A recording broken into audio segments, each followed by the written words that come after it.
How's it going already? Oh, Yeah, it's you're not good. recording yet, but- Okay. Okay, cool.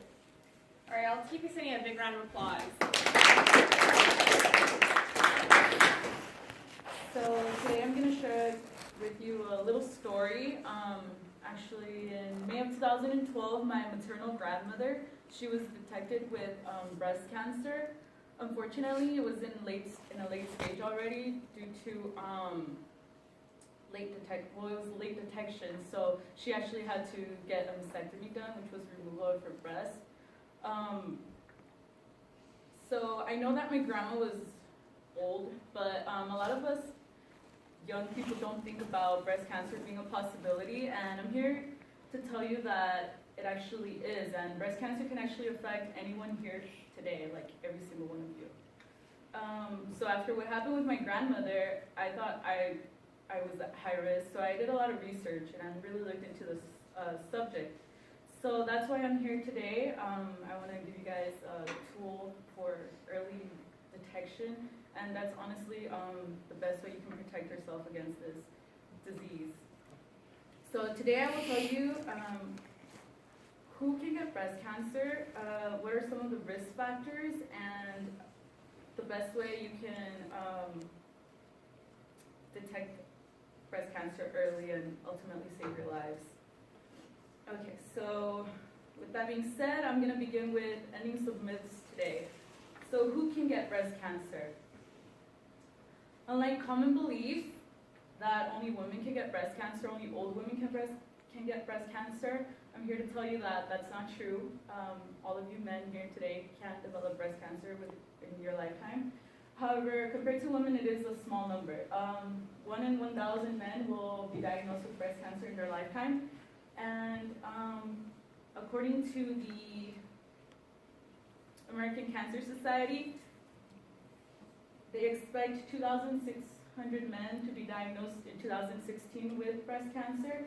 However, the mortality rate for men is higher than it is for women because of this unawareness that it's a possibility for them. So out of those 2,600 men, 450 will die.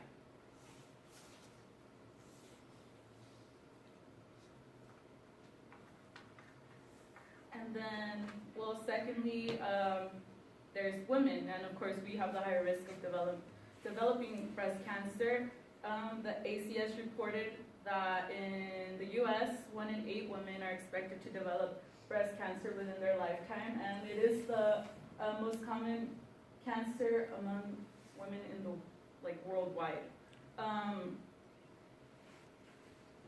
So 1 in 8 women means that about 2 to 3 women in every single classroom on campus will develop breast cancer within their lifetime.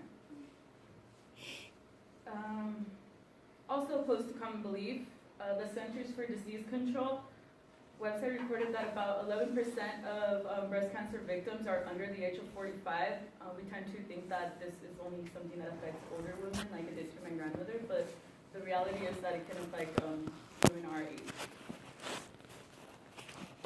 Another factor in this is that is race. So white women are actually number 1 for being at risk of developing breast cancer, followed by Hispanic women and African American women. So now that you know who breast cancer can affect, I'm going to explain some of the risk factors. So there's actually two categories of risk factors. The first one being controllable risk factors. So controllable risk factors, the first one is actually one that we can all control. We really, it's really up to us, and that's limiting alcohol intake. According to the ACA, again, women that have 2 to 5 drinks daily have about 1.5 times higher risk than women who don't drink to develop breast cancer. Another risk factor that we can control is keeping a healthy weight and exercising regularly, which is very important, especially once we do start aging. People tend to become less active, and it's really important not to do so because according to a research study done by the Women's Health Initiative, women who engage in equivalent of 1.25 to 2.5 hours weekly of brisk walking had 18% decreased risk of breast cancer. And that's only by walking. So if you actually keep a very healthy, active lifestyle, that number can increase. So these are actually, so getting enough sleep is also something we can control that can help you prevent breast cancer. And breastfeeding your babies in America is something that we don't really do often, but it's actually one of the things that has been found that can help you lower the risk of developing this disease. And next category would be the uncontrollable risk factors. The first one is just gender. Being a woman, you already have like the higher chance of developing breast cancer, and that's something we can't control, fortunately. Then there is gene mutation, so it's just that's hereditary. You inherit those genes from your family. The most common gene mutation is the BRCA1 and BRCA2 genes.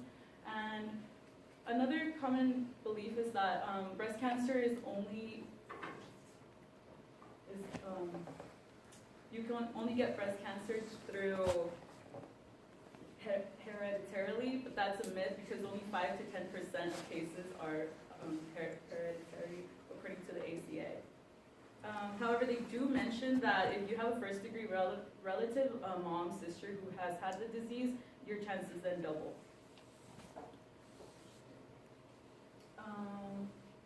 These are also some of the other risk factors. I won't be going over them, but dense breast tissue, early menstruation or late menopause, aging, and exposure to environmental hazards.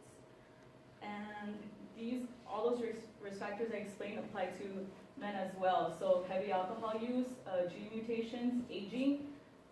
Something different for them is chronic liver disorders. Any type of like chronic liver diseases can increase their chances. Heredity is same, and excess body weight applies to men as well. So now that you guys know some of these risk factors, I'd like to move on to the most important point today, which is that early detection is your best protection. So the numbers I just explained to you can be a little scary. I know it was for me, especially my grandmother having breast cancer, but I'm here today to urge you all to perform a monthly self-breast exam, because that's honestly your best preventative tool. You know your body better than anybody else, and it's actually very simple. So once a month, take the time to just take a good look at your breast, look for any skin changes, dimples, changes in skin texture, and then just with your hand, just go over your breast, really get to know them so that you can detect these changes in your breast. And if you do see anything abnormal, then go ahead and see your doctor. Oh my God. I ruined it. Alright, so now that you guys know that how to really prevent breast cancer, what you can do to prevent it, and now that I've gone over so now that I've explained that all of you here can be victims, the different risk factors, and why a self-breast exam is so important, I really urge you all to go home and do it if you've never done it before. And that includes all of you men. Share this with your family. Encourage everyone you love to do so. And